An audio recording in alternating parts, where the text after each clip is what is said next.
Welcome to the Magnificast, a podcast about leftist politics and Christianity. I'm Matt. I teach media studies at Greenville University in Greenville, Illinois. My research interests are Christianity and rhetoric and leftist politics and watching TV. That's a research interest. And media archaeology. That's the thing I do too.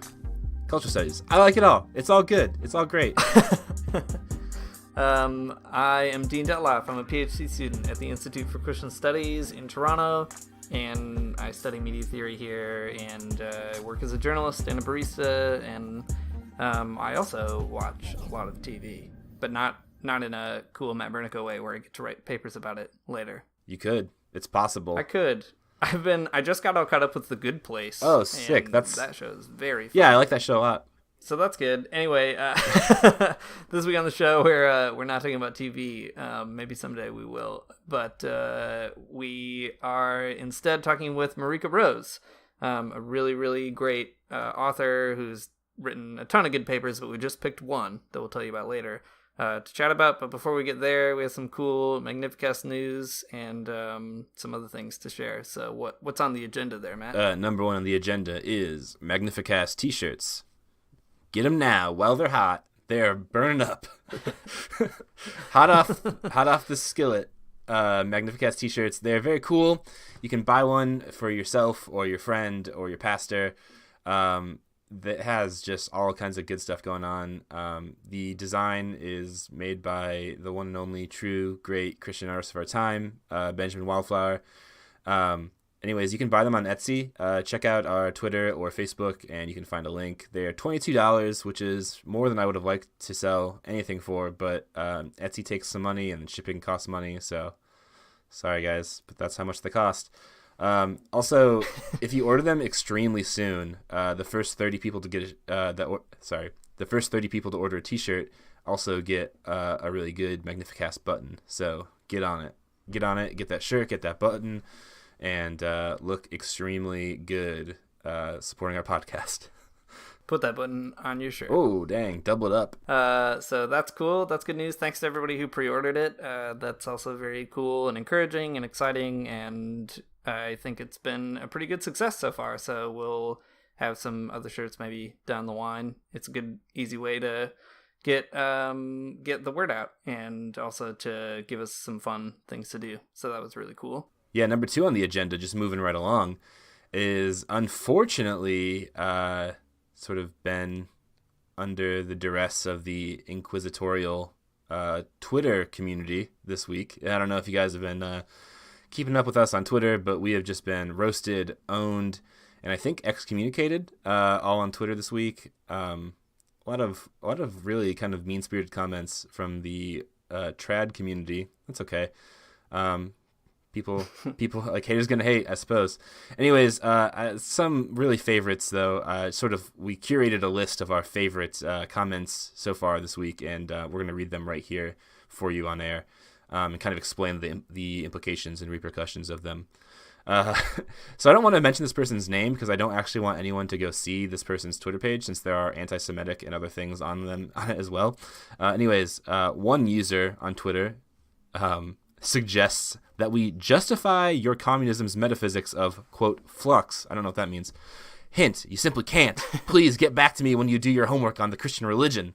So, listen, you guys, we've been over here, we've been Skyping for hours, Dean and I poring over church documents, doing math, carrying the two, and listen, the homework is not done yet, so we are not getting back to this user.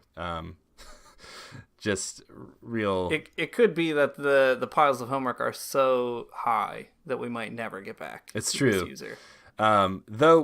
Sorry, I actually did respond once, in which I made fun of that user, and they said, "Bro, Marxist metaphysics literally can't be Christian. Ha ha ha ha ha. Dying here." So it sucks, but that user is now dead, and Dean and I are on the run because we committed Twitter murder. It is too bad. Seek medical attention quickly if a Magnificast tweet causes you to expire. That's not what we want. It's not what we want. No, not at all. So we're going to keep working through the homework over the next few weeks, see if we can get to the bottom of this situation. Probably can't. Probably just own for life. But we'll keep you updated about that, the ongoing proceedings of whatever that is on Twitter. Yeah, there was also a host of the regular sort of trad crew dunking on the Magnificast on Twitter, and that's fine. That's how they build their brand. I get it. We do it too. It's no big deal. However, I will say that as a result of this coordinated attack, this is going to be the last episode of the Magnificast. We have been thoroughly convinced that there's no such thing as a true Christian leftism outside of whatever a handful of Twitter Catholic accounts think there could possibly be. So that's it. All the tweets, they just did their job. Were converted. So it's been a wild ride. There are only two forms of Christianity now, and that is traditional Catholicism and the Benedict option. That's it. So be one or the other. Yeah, you got to pick. Sorry, guys. Anyway, for real though, we do appreciate folks who are actually supportive and cool on Twitter and on the internet, and a lot of this was sparked off by the Christians for Socialism manifesto, which we talked about last week, and we had a hand in writing. Not an exclusive hand, but a hand anyhow. And if you haven't checked that out, you definitely should. Christians for Socialism is a thing that was around in the 70s and 80s. We've talked about it on this podcast before, but it's also around again now. So chapters are popping up. If you live in Toronto, you can get in touch with me in particular. We're going to host a meeting in the beginning of February. And we've been getting all kinds of cool emails about other chapters in other parts of the world. And if you want to make one yourself, you can by going to christiansforsocialism.org. All the information is there. Cool. Let's get at it then.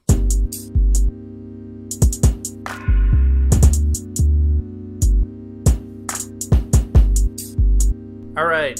So we're starting out with Marika Rose. We're going to talk about her essay For Our Sins, Christianity, Complicity, and the Racialized Construction of Innocence, which is available online. We'll tweet it out later, I guess. And then in the second part of the show, we're going to talk about everybody's favorite Slovenian Marxist, Lacanian, Stalinist nerd, Slavoj Zizek, who Marika has done a lot of research on.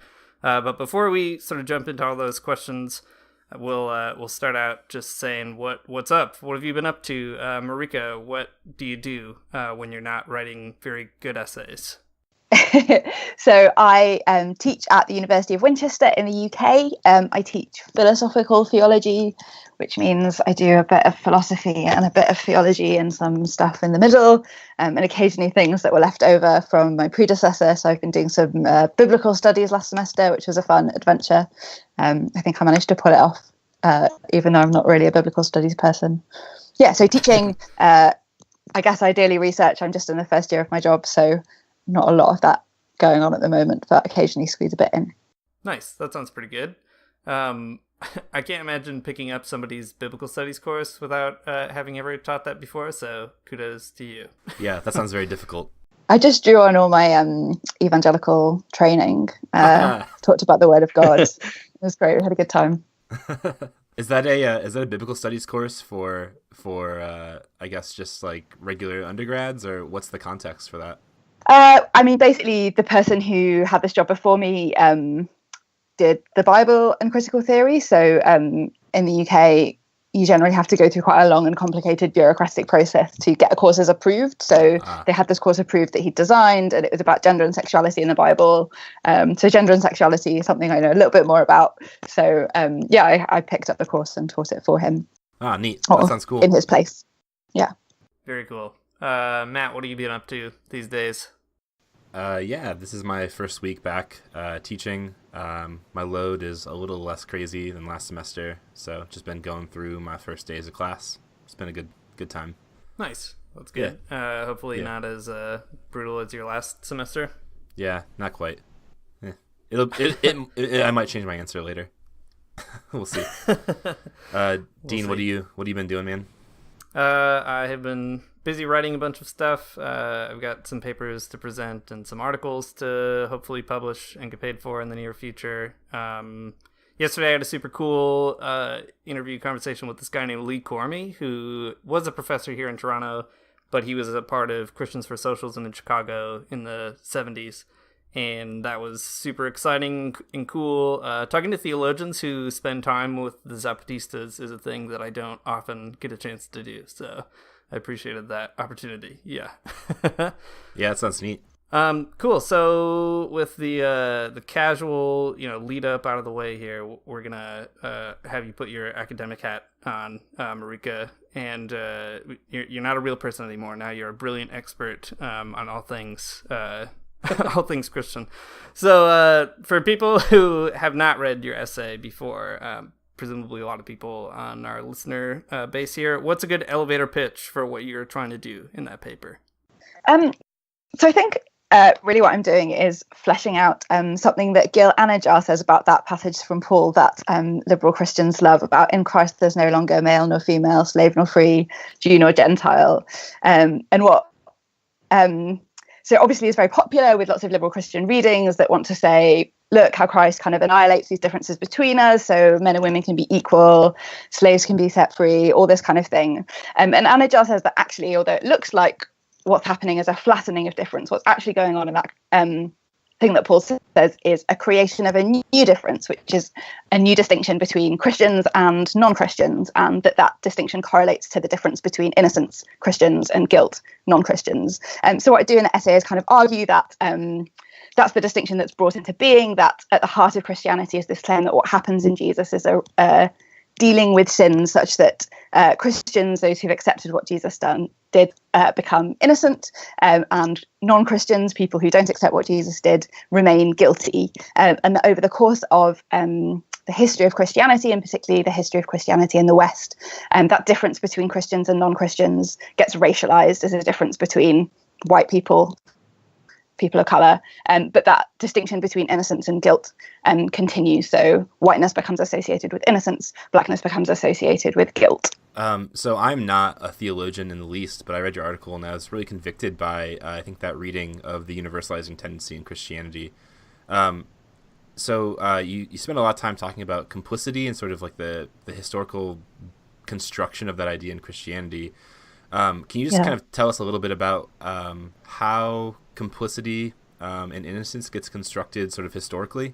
Yeah, so I mean, part of my argument is that if you look at the central rites for Christianity, you have baptism and you have the Eucharist, and both of those are about dealing with sin. And baptism is particularly interesting because baptism historically is understood to cleanse people of original sin. So the sin that we have by being born into the world, by being connected to all the other people in the world, baptism does away with that. So we are no longer ontologically guilty, we become ontologically innocent. And then you have the Eucharist as a practice of kind of confession and absolution that ensures that we continue to be innocent.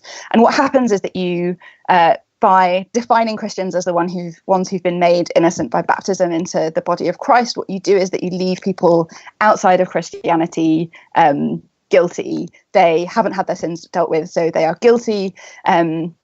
You see that distinction kind of hardening over time. So particularly by the time you get to kind of medieval Christianity, you're starting to get quite strong distinctions between Christians and non-Christians along the lines of innocence and guilt. So Humbert of Romans, for example, is one of the apologists for the Crusades, and he talks about the actions of the Crusaders, and he uses the parable of the wheat and the tares. So Jesus says, imagine a field full of wheat and tares. You can't pull out the weeds without destroying the wheat, so we just have to leave everything, and then on Judgment Day things will be separated out. But he says if you look at the lands inhabited predominantly by Muslims, those are lands, they're just full of tares, it's just all weeds, and so we can destroy the whole field. So you start to get this distinction between Christians as innocent and non-Christians as guilty, as also a distinction between who deserves to live and who deserves to die. And then over the process of the development of Christianity and the emergence of race, that distinction between Christians and non-Christians becomes racialized. So you see in the statutes of the purity of blood issued in Toledo, which people often kind of point to as the origin of modern racism, the statutes on the purity of blood make a distinction between the blood of old Christians and new Christians. So the blood of people whose ancestors are Christians, who've been descended from Christians for generations back, and new Christians, so people who have converted to Christianity from Judaism and Islam, possibly under the threat of expulsion from Spain.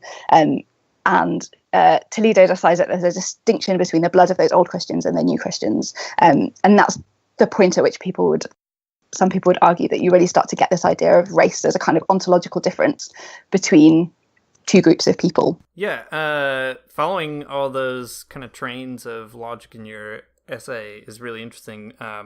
Especially, I mean, you bring in so many different ways that this mechanic, I guess, shows up in different contexts. Like you talk about secularism or the secular and the religious as this kind of divide that carries this through in an interesting way. One thing, kind of thinking this through as I was reading it, that I thought was interesting was how some people try to separate the domination carried out by Christians by separating it from spiritual beliefs and practices. So, maybe Christians were colonial people and did crusades and whatever else, enslaved other folks. But at the end of the day, like, there's something about Christianity that escapes that. But you really do a good job, I think, of highlighting this way in which Christianity as a cultural logic has made the world in a certain way, in a certain Christian way.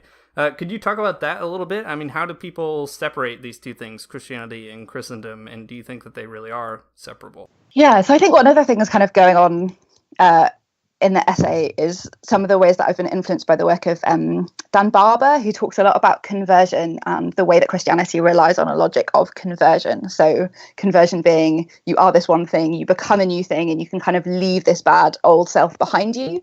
And I think that a lot of Christianity has historically relied on that kind of move. And I guess one of the things I think about a lot is coming from a background of evangelicalism, the kind of context I grew up in was all about the rejection of these kind of old bad forms of Christianity. So that's not really Christianity. It's gotten caught up in all these bad ways of doing things. But if you really convert to Christianity, if you really accept Jesus into your heart, then you can convert out of it. And so it's again, that kind of foundational move of Christianity, sort of conversion is making you innocent. And I think one of the things I've consistently been interested in is how much contemporary Christianity relies on that logic of converting into innocence. And particularly, I guess, kind of interested in the way that you get that move replicated in liberal forms of Christianity. So we don't want to be responsible for, and we don't want to acknowledge the ways in which we're shaped by the bad histories of Christianity. So what we do is we say, well, that's not really Christianity. We can kind of convert out of that into this new good form of Christianity where, once again, we are innocent and everyone else is guilty. I don't know if that answers your question. But yeah, for sure. Maybe I guess it's that tendency you were talking about at the very end. There's this tendency that Christians have to want to escape those feelings of guilt and escape those feelings of being complicit in the construction of a bad world, which makes sense. I mean, I guess the positive thing is people decide that they don't like things like slavery and racism, and they want to do something different. But the irony is that, I think, as you show in the article, one way that people get out of, or think that they get out of those systems, is by kind of replicating the very logical structures that built them in the first place, in a way that maybe you don't have to kind of wrestle through the root causes. I don't know if that seems to be right, but... Yeah, and I think something about just the way that being a Christian has become really entangled with the idea of being a good person, so that we become Christians in order to become good people, and to be a Christian is to be a good person, and in ways that just make it really difficult to confront the bad things and recognize our entanglement in those bad things in a way that actually lets us just keep perpetuating the same logics, I guess. So it's kind of funny, I guess, a weird coincidence. I read this article. I started reading it last night and I finished it up this morning. And then as I was driving to my office to do this podcast on NPR, they were interviewing Franklin Graham, who is, the evangelical figurehead, I suppose, about like his hot takes about the ongoing Trump controversy of his like alleged affair with a porn star. Yeah. And it's, I mean, it seems all too silly to be true, but, maybe it is. That's fine. It probably is. I don't really care that much. But the funny thing, I guess, that kind of ties into this conversation is that Franklin Graham was going hard defending Donald Trump, saying, like, he's not a perfect president. None of us are perfect, but he's a Christian, and kind of like making this leap of innocence because of his sort of religious commitments. And I think that's it sort of speaks to this mechanic and makes clear, I guess, how these points that you're making in this paper are not at all detached whatsoever from our situation that we're in now. Yeah. Yeah, and I think so. You definitely get that in the context of Christianity, but I think part of that argument of the paper is that you also get that in the way that whiteness functions. I'm really addicted to Slate's Dear Prudence column, so like Agni Ant's advice. And one of the phenomena that I've noticed cropping up a few times is that people write in and they're like, I've done this really bad thing, and they're writing in not to kind of say, how do I make amends? How do I undo the mess that I've created? But basically just to be like, you know, I think of myself as a good person and I've done this terrible thing and I don't know how to go on thinking of myself as a good person. So like, how do I deal with that? And I think, again, thinking about some of the work that's been done around the way that white fragility works, I think one of the reasons that it's difficult to talk about whiteness and to talk about the way that whiteness works to perpetuate racism is that part of the way that being white works is that we think of ourselves as innocent, we think of ourselves as good people. And so it's just really difficult to then be like, oh, actually, what does it mean to be really deeply complicit in and formed by all of these bad histories? And one of the things I talk about as well in the paper is Sarah Ahmed, who talks about how institutional attempts to grapple with racism replicate that procedure. So you, as an institution, you write up this report that's all about how institutionally racist you are, and then everyone says, oh, that's so great, you really acknowledged how racist you are as an institution, and then you don't really need to do anything else because you've confessed it, and confession itself puts you back into being a good person, and you don't actually have to do the work, I guess. Yeah, there was a really interesting case of that happening just recently with this place called Georgetown University in the United States, which is a Jesuit school, and they were in the press last year because they publicly apologized for, I guess, the Jesuits sold slaves and used that income to build the university. So the Jesuits that were there made this public apology, and they, like the Jesuits there today, made the apology, and they invited descendants of those slaves to come and hear that apology or whatever. But there was just an article recently in the Washington Post about how those very descendants were like, cool, like, thanks for saying sorry, but this isn't really a material reparation of like the wealth that you gained from selling like my ancestors. So yeah, it's kind of, it's strange. And a lot of people like patted the Jesuits on the back for that afterwards. But it doesn't really do anything. Yeah. Well, because Jesus has done it all, right? Right. Yeah. Well, I guess on that note, towards the end of your article, where you do quote Sarah Ahmed, there's a lot of, I guess the end of the article was so striking to me because it's just like convicting and I think challenging. The part that really stuck out to me though is where you quote Malcolm X about like a meeting he had with a white woman after a lecture he gave.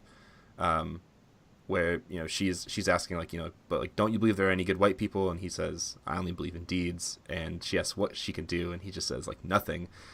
That feeling at the end of your article about complicity and just kind of like the ways that we're always trying to find ways out of it are really convicting to me. I know that I've definitely been guilty of that. Just the question about like, what are we supposed to do is a way that is a roadblock to figuring out like what you're supposed to do even. So the end is really challenging and critical. But I guess, are there any like answers to these questions that you think would be helpful to kind of update your article with, or do you just feel like this is what we have to do is kind of sit with the idea of complicity? So I think partly what I think is that we need to reject cheap grace, and we need to think about what it means to actually do the work to understand and to begin to reckon with the ways in which we are formed by the history of Christianity, by the history of white supremacy. And I mean, I guess, you know, for me, I'm an academic, so mostly what I do is I read books and I think about them and then I write stuff. So I think for me, where I'm at is, what does it mean for me as a theologian to take responsibility for my formation by the Christian tradition, to take on the things that I learned from other people about what that means, about what that has meant historically, and how do I kind of, start to think about what it means to be a Christian, what it means to be a theologian, what it means to occupy a discipline where all of that stuff has absolutely gone on to form me. I guess I'm also thinking a lot increasingly in terms of what does it mean to be an academic. So I exist in an institution which emerges out of the history of universities in the West, which is a history of, this massively developing bureaucracy in the West that was necessary in order to manage colonialism, in order to enable the slave trade. So the history of the university is part of that history as well.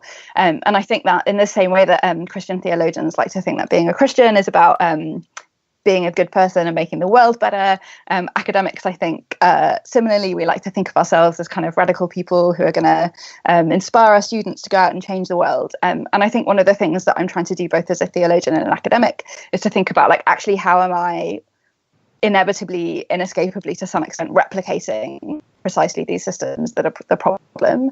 And what does it mean not to get out of them, but to try and think about how you can maybe redirect some energy or throw the occasional spanner in the works or make things just work a bit, make white supremacy run a little bit less smoothly. And I think it's partly about, something about doing the work, something about taking responsibility, and something about really grappling with how do I understand the context that I'm in and what I am doing and the things that I'm perpetuating just by carrying on doing my job, doing the kind of work that I'm doing. So refusing easy get-outs and just trying to spend a lot of time understanding what's going on, I guess, and then seeing where there's room not for saving people, not for saving the world, but just for kind of trying to push things in a slightly different direction. Yeah, I think that's it's helpful to hear you say that, and it's also difficult and challenging. So, thanks. It's interesting too. I mean, that fits with what you say toward the end of the paper when you talk about how the Gospel of Matthew presents Jesus as a stumbling stone. And I think that's really interesting as a maybe corrective to the Pauline emphasis that you criticize in the beginning of the paper, right? Where everybody becomes one through Christ, and it's this kind of unifying moment. But if you look at other parts of the Bible, Jesus feels like sort of anything but a unifying moment, I guess. Like more like a spanner in the works, as you were putting it now. Yeah. I'm not a theologian, so I don't know what to make of like the contrast between whatever Paul's doing and whatever Jesus is doing. But it seems like an important point of difference, at least in this context, for sure. Yeah, and I mean, one of the things that I would want to do is to resist to. It seems to me like the kind of desire to like be like, this is the essence of Christianity is again like part of the problem, because you find the essence and then you can discard all the other stuff that's part of the problem. So it's partly about kind of starting to be like, what does it mean to say that the Christian tradition is internally contradictory and there are antagonisms there, and you're always being faithful to some aspects and betraying other aspects. The thing about the image of Jesus is the stone of stumbling, and I think this is something I take a bit from Kierkegaard and a bit from Althaus Reid, is that the language that you find in the New Testament is Jesus both as the foundation stone on which you build the church and also the stone on which you stumble. So the ways in which what Christianity currently is both built on resources and ideas about Jesus that go back as long as Christianity. That's you can't just disentangle Jesus from the way that the church has been formed. But there are also resources for kind of disruption and interruption and making things a bit messier and more uncomfortable. In my evangelical sort of background and my ongoing Protestant tradition, there is such an annoying impulse to just to dumb this whole problem down, to just say like, well, Christians should be Christians, or like, we should read all of the Bible through specific hermeneutics of justice or whatever, that relies on the idea that there is some true Christianity that's more authentic than all of the others. And I mean, I understand how that's mobilizing for some individuals who go to church, but I think intellectually it's just difficult to get behind that idea because of what you've just said. That, I mean, the Christian tradition is often that kind of confused, detangleable knot of hard stuff to just kind of like hold together. Yeah. And I think that one of the things that's interesting about Christianity as well is something about the way that it is becoming sidelined. So Dan Barber again talks about secularism as kind of repeating the move that Christianity makes to get out of Judaism, of conversion. And so secularism kind of repeats the same move, but it sort of discards Christianity, and it kind of racializes religion by being like saying Christianity isn't religion, it's a relationship, or whatever you want to say, but then by saying actually secularism transcends Christianity and gets us out of Christianity. And so I think there's something maybe potentially interesting, maybe potentially productive about occupying the position of Christianity in the current configuration of things, because partly because in some ways everything that is bad about the secular is also visible in Christianity in ways that are just sort of slightly different, so you can maybe see them a bit more clearly, but also something about the way that Christianity is to some extent being sidelined by secularism and being aligned with the things that it previously created in order to reject. There's something about that position that's kind of interesting. You can't there's just a kind of in a lot of contexts anyway, there's something just not quite proper about being a Christian, like a little bit embarrassing. And I think that maybe we can lean into that in some ways that are potentially productive. But we have to really confront not just the like, oh, isn't it kind of quaint and quirky that you guys believe in God, but oh, you're part of a group of people who are aligned with the Franklin Grahams of this world. What do we do with that? Mm-hmm. Yeah, I go to a school called the Institute for Christian Studies, and I never am honest about that. In Toronto, when someone asks about where I go to school, I say I go to the University of Toronto every time, which I don't. Like, I just don't want to be associated with, I guess, what people probably rightly deride as Christian in North America in particular. So yeah, I don't know. It is complicated to kind of sort that out. So I feel like maybe this is a good way also to transition a little bit into talking about Zizek, because these kinds of antagonisms and tensions that you're raising here, and even the way that Christianity becomes maybe covertly taken up by other seemingly emancipatory discourses, can be really hard to sort out. So yeah, could you talk a little bit about what you are doing in your work on Zizek, and maybe a little bit too about how Christianity and his communism are both maybe interesting and also kind of problematic? Yeah, so I think I came to Zizek, I guess, out of becoming less of an evangelical and not wanting to stop being a Christian, but also not wanting to be an evangelical anymore, but also not wanting to end up in a kind of liberal Christianity where like everything goes. Like there was something about the kind of uncompromising attitude of certain kinds of evangelicalism that I somehow didn't want to let go of. And I think really what I'm trying to say is I didn't want to end up liberal. So how do you stop being an evangelical Christian without becoming a liberal? And so I was kind of interested in Zizek because, so the way I've said it in the past is that it seems to me like there's an analogy between my question, which was how do you be a Christian given all the historical and ongoing failures of Christianity, with one of the questions that I think drives a lot of Zizek's work, which is how do you continue to be a Marxist given the historical and continuing failures of Marxism? And so I guess what I'm just kind of finishing up some final edits to my first book, which is based on my PhD thesis, which will be called A Theology of Failure, Ontology and Desire from Dionysius to Zizek. And one of the things I'm kind of interested in is the ways that Zizek's materialism can be useful for thinking about Christian identity, which, yeah, like you said, absolutely kind of ties back into this stuff I'm thinking about around what it means to confront all the horrors of the Christian tradition and the ways that you can't disentangle them from the things that are good.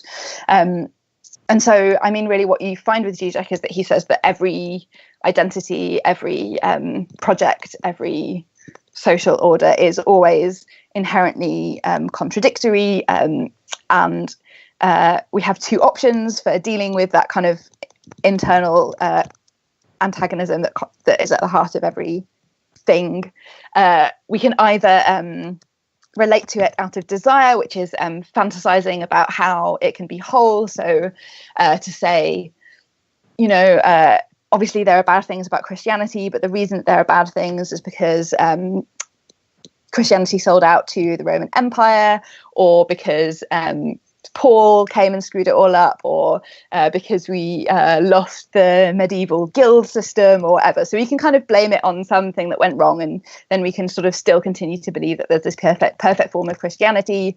And what Zizek would say is essentially that relies on a fantasy. It means that you're never really confronting the reality of the thing that you're committed to. But the other option you have is to fully confront all the inherent antagonisms and contradictions and failures of a thing, and say, even though it's a total nightmare, I'm going to commit myself to this project and this struggle. So I guess Zizek's kind of Marxist reading of society would be society is constituted by class struggle. So you can kind of have a fantasy about why your society isn't complete, and you can blame a particular group of people. But actually the thing to do is just to really kind of lean into the class struggle and have a fight about what society is going to be like and how it's going to be organized. And I guess one of the things I find useful about Zizek is the possibility of then thinking in that way about Christianity. Christianity is a mess. I can't get out of all the bad things about it, but I'm up for a fight about what Christianity continues to mean in the future. I mean, the problem with Zizek is that he is still really caught up in this logic of conversion. So what you find in Zizek, I mean, he's been kind of popular with theologians because he has been talking a lot about Christian theology and suggesting that we find in Christian theology the resources for universal emancipation. And I think that that stuff is just the worst part of his work, is Christian white supremacy, enormously relies on this kind of, I can't remember who it is, someone talks about it as the imperial colonial model of religion, right? So you start with like paganism, and then paganism develops into Judaism, and then Judaism develops into Christianity, and then eventually we emancipate ourselves from Christianity and we become these kind of truly universal subjects. And Zizek massively replicates that model for a bunch of reasons, but I think that yeah, I mean, and I think that's one of the reasons actually why he's popular with a lot of kind of progressive Christians, because he again gives you a way of thinking about, well, you know, obviously actually existing Christianity is bad, but if we just do Zizekian Christianity and we stop believing in God or whatever it is you need to do to be a proper Zizekian Christian, then you can just like get rid of all the bad stuff about actually existing Christianity and don't have to confront it. Yeah, Zizek was, I guess I resonate with how you were saying earlier that Zizek is sort of a way to escape evangelicalism without becoming a liberal Christian. I felt the same way when I started reading Zizek a long time ago as an undergraduate. And yeah, I guess the older I've gotten, the more I've also been slowly kind of figuring out those weird Eurocentric bits and white supremacist bits that are alive in Zizek. It feels like less and less surprising that someone like John Melbank would be really into someone like Zizek. Yeah. So could you also maybe, I mean, you've said a little bit about it already, but could you help connect some of those dots too between maybe the universalizing nature of something like Zizek's communism and the universalizing nature of Christianity, that sort of, they both present themselves as these emancipatory things, but they reinscribe really bad logics of domination. Yeah, and I mean, part of the problem for Zizek is that he divides everything into basically three categories. So the world divides into the material world, the individual subject, and then society. And he doesn't really have any way. So the thing that's going on at the level of the material world, like the antagonism that drives the process of historical change, is quantum uncertainty. At the level of the individual subject, it's all about desire. So gender and sexuality is the kind of terrain in which we try and figure out what it means to be a subject. And then at the level of society, class struggle is the way in which we try and figure out what it means to be a society and try and reckon with our internal antagonisms. And although he doesn't kind of absolutely say these are the only three levels of reality, that's essentially the way of dividing the world up that drives a lot of what he's saying. So everything is either social, in which case it's about class, or individual, in which case it's about gender and sexuality, or material, in which case it's about quantum uncertainty or whatever. And so what you find in Zizek is that he's just not very good at thinking about the way that different identities, different groups, different societies overlap with one another. So he can't really think about, when he talks about gender, it's always, in sexuality, it's always in terms of how they shape us as individual subjects. It's never as how they also function to divide wealth and labor. So he can't think of gender and sexuality as things that also interact with questions of class. He also just doesn't have any space at all for thinking about race and the history of anti-blackness in that framework. So it just tends to get left out entirely. You find it a little bit. So he'll sometimes will say we displace class struggle onto race sometimes. So either onto the figure of the Jew or onto the figure of the immigrant. But that's always a displacement of class struggle. It's never really he can't really reckon with the possibility that aspects of European society are fundamentally constituted by racism and slavery. And because he kind of thinks about society on this kind of as just one thing, he also tends to think about capitalism as being this kind of monolithic global thing that doesn't have any kind of internal divisions or distinctions. So he really thinks that there's only kind of one capitalism, and the thing that offers us a way out of that one capitalism is the European legacy, which is this idea of universality. So he can't think, for example, that what is going on in Europe is connected to, but also in crucial ways distinct from, what's going on in China or what's going on in India. He can't really think, he doesn't have a space for what I think is Trotsky's idea of uneven and combined development. The idea that you have different kind of societies that obviously are constantly interacting, but also have some sort of independent development and then interact with one another. So because he thinks that capitalism is essentially one because of globalization, he thinks there's only kind of one way out of it. And he looks to the Christian legacy to get out of it. And even that, I think, doesn't work on his own terms, because he also says in a number of places that what you're seeing now is we are moving away from a situation in which it's European culture and values that determines capitalism, and increasingly he talks about China as being the kind of driving force. But it doesn't occur to him that then maybe whatever is going on in China is the thing that will have the contradictions that will drive things forward. So his ontology is too simplistic, basically, and that means that he buys into essentially a Eurocentric vision of how world history evolves, where we continue to be at the center of it. Yeah, so Zizek has been picked up in Christian circles in an interesting way, kind of like how Derrida got picked up in a lot of Christian circles. So people take what they want and then they don't use other parts of it. So I'm thinking of popularizers like people like Peter Rollins, who try to make Zizek popular in Christian communities, though ironically usually without any of the communist stuff. So I guess I'm curious about how you see that trend going as a Christian person interacting with Zizek. How do you see him being translated into Christianity now, and what is maybe good and potentially bad about that reception? Yeah, so I mean, I think I'm mostly quite skeptical of the way that Zizek gets picked up by contemporary Christianity. I think partly because I think that the bits where he talks about Christianity, so obviously they're the bits that most often get picked up by Christians going to Zizek to find resources, but I also think that when he talks about Christianity is where you get the most kind of concentrated white supremacy and Eurocentrism, and I think that a lot of the Christian uses of Zizek tend to replicate that. So I think again what often happens is you get this idea that so Zizek talks about this kind of Lacanian idea of the big other. So one of the ways that societies sustain themselves is we want to believe that society can be whole and everything can be meaningful. And so we project outwards this belief in this external figure who holds everything together, guarantees the meaning of everything. So what we need to do is to give up our belief in the big other and realize that we are absolutely responsible for everything that we do.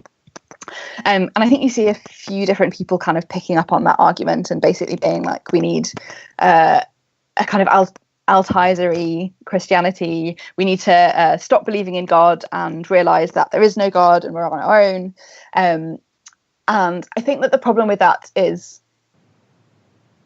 maybe twofold. And I think that one of the problems is, again, it's repeating that move of conversion. So we, the radical Christians who no longer believe in God and rely on God, are now innocent of all the bad things about evangelical Christianity, where people still really believe in God and rely on God. But I think the other problem is that it just slightly misrecognizes the importance of Christianity in sustaining the existing order of things. it clearly isn't much of a threat to the existing social and political order if people go from being Christians to being atheists. Like, that is 100% fine as far as the functioning of capitalism is concerned. And so you might change Christianity, that's great. But I think that if you want to talk about the fundamental fantasy that sustains the existing social order in being, you'd be looking something much more like capitalism, the belief in money, and the way that that holds everything together. So it might be kind of disruptive within a particular kind of Christian context, even though it's problematic because it's repeating that move of conversion. But fundamentally, it's not posing any serious threat to the existing order of things, which doesn't rely on people being Christians. So it doesn't really grapple with the increasing irrelevance of Christianity, I guess. And in some ways, it just lets us continue to pretend that Christianity really is relevant by suggesting that if we change our relationship to Christianity, then we'll be radical Christians all of a sudden, as though anybody outside of Christianity really cares about that. Yeah, it's weird too because it feels like most places where Christianity has actually been a liberating force, it's been people who like unironically believe in God, like in in third world societies or in places like Nicaragua or whatever. I don't know. Like Ernesto Cardenal in Nicaragua wasn't really a very good death of God theologian, it seems to me. Yeah, and I mean, I think it's tricky because I mean, belief in God just does such different things in different contexts, right? And I think really, I mean, what Zizek wants is not, I think what Zizek sees as kind of central to actually changing things is just to be sufficiently committed to a cause or an idea that you will destroy the whole world for it. But you also have to be committed to that cause or that idea in a way that is not pretending that it's more perfect than it is. So I guess something like with Marxism, like fully confronting all of the ways in which Marxism is totally failed as a project, is an absolute mess, is internally inconsistent, and still being like, yes, but this is the fight I'm going to have, and I'm willing to sort of overturn the whole world for it. So it's something about that kind of combination of sort of ruthless confrontation with the ugliness of the world we inhabit, and also a kind of total commitment to it. So, maybe this is like a wrong-headed question. You can tell me if it is. But is there like, and this is also like a huge question too. That's stupidly big.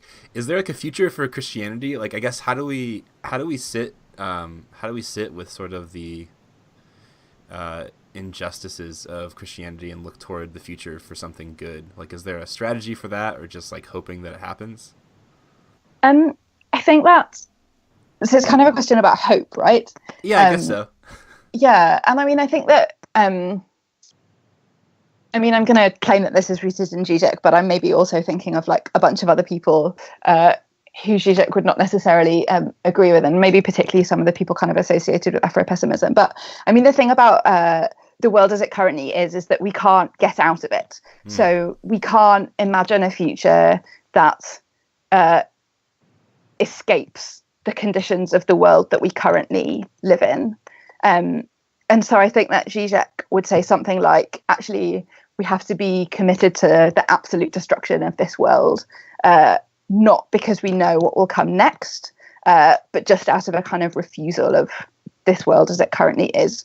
And I think that the problem with trying to imagine what might come afterwards or imagine the future is that we're always taking all of the stuff from the world that we currently inhabit that is shaping us into our vision of the next world.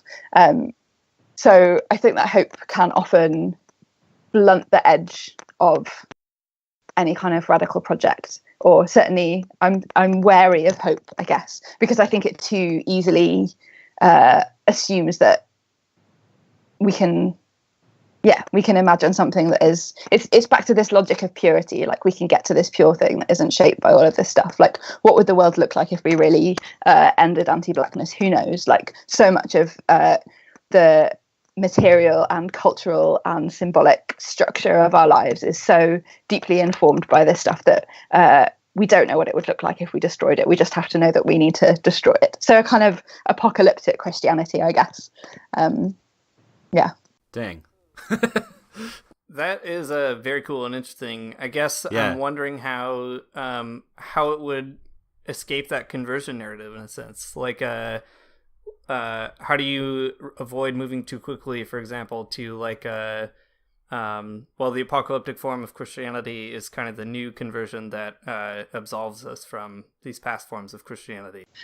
Yeah. And I mean, I think probably I don't really know. And it's definitely something I'm still trying to think about a lot in the work I've been doing. And one of the things I've been thinking about recently is Walter Benjamin's critique of violence, which is kind of important to Zizek. But one of the things that Benjamin talks about that Zizek just doesn't pick up at all is the idea of the general strike. So this idea that what you start with is kind of lots of small refusals of work that build up eventually just to this like absolute refusal. And Benjamin makes a distinction between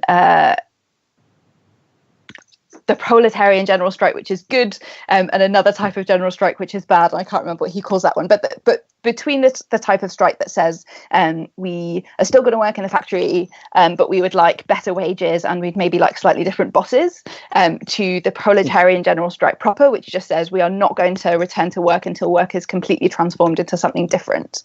But that you kind of can't really... So it can't be kind of articulated as a clear demand for the next thing. It just has to be articulated as a refusal, like we do not want this.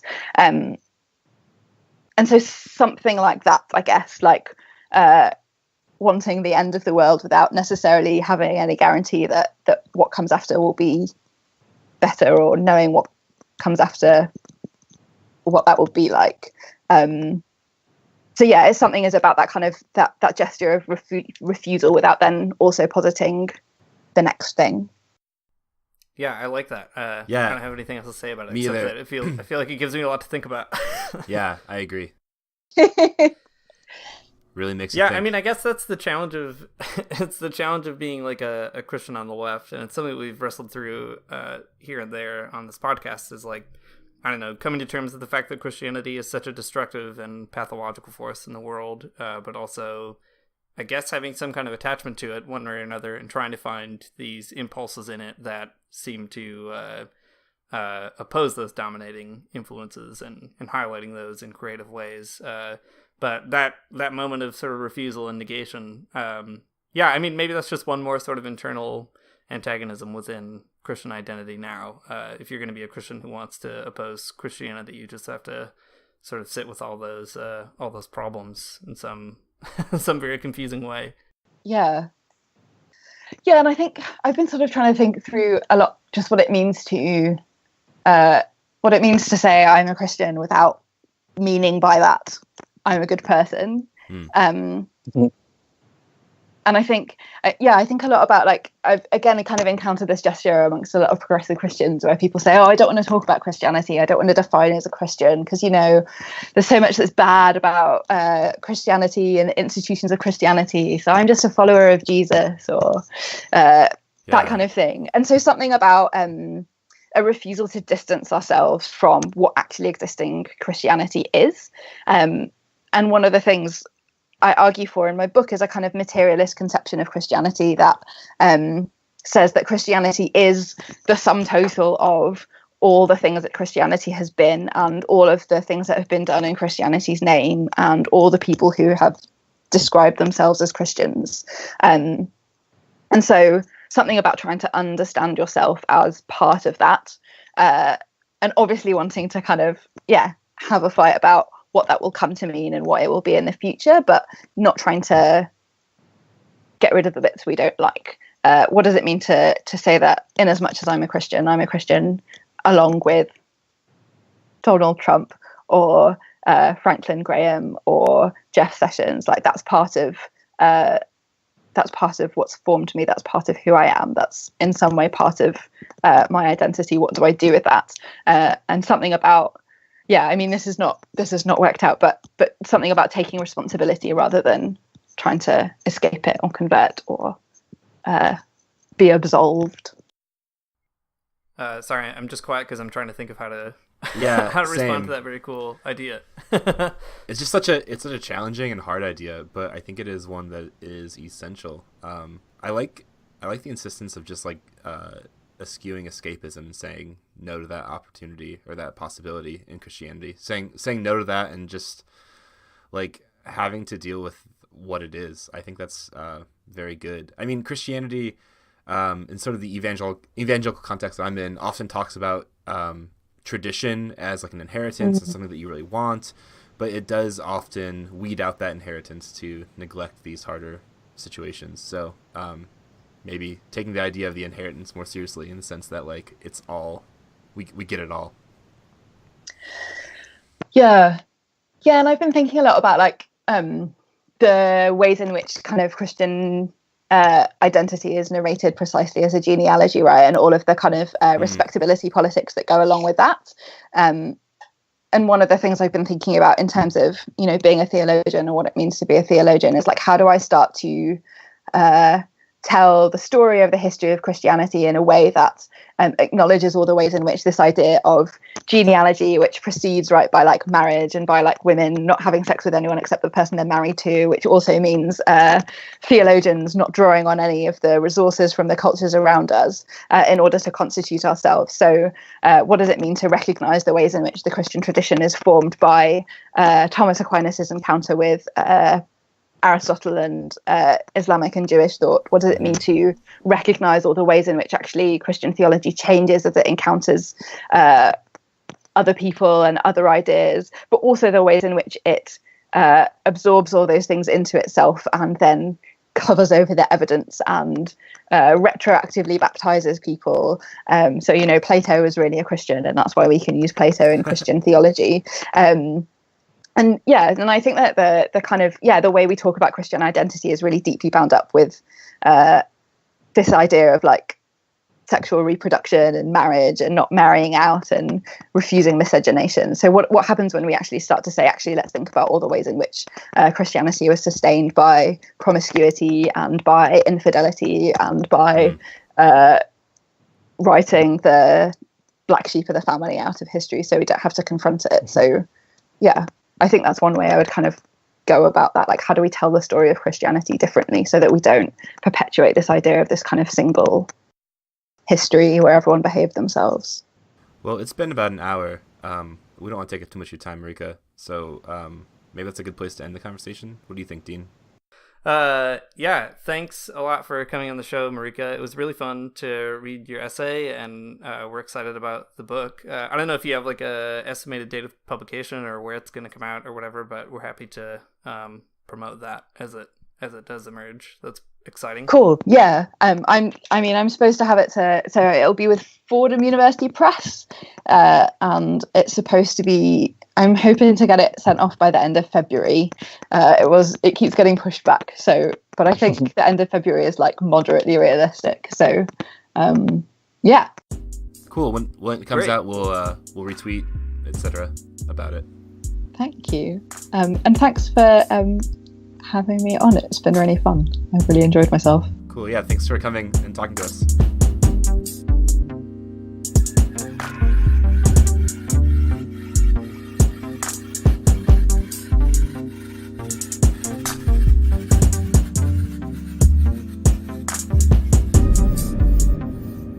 Thanks for listening to the Magnificast. Thanks a lot to Marika for agreeing to be on this podcast. It was really fun, super great, a lot of challenging stuff that I'm going to keep thinking about for a very long time, I think. It is really cool, I think, especially when people have a nice critical relationship to both the Christian tradition and the left. So if you know other folks doing cool stuff like that, send them our way. That would be fun.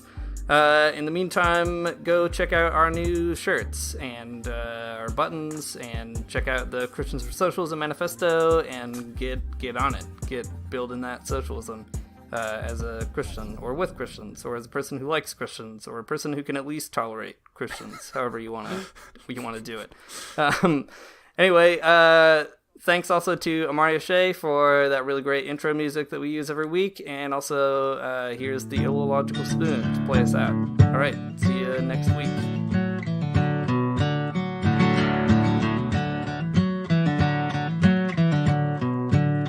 I don't wanna get up for church in the morning, souls alive. Heaven come to earth and there won't be no church. We'll meet down by the riverside. There we'll swim with all creation. Never get tired, never bored. Don't worry, someday there'll be no dam between us and our Lord.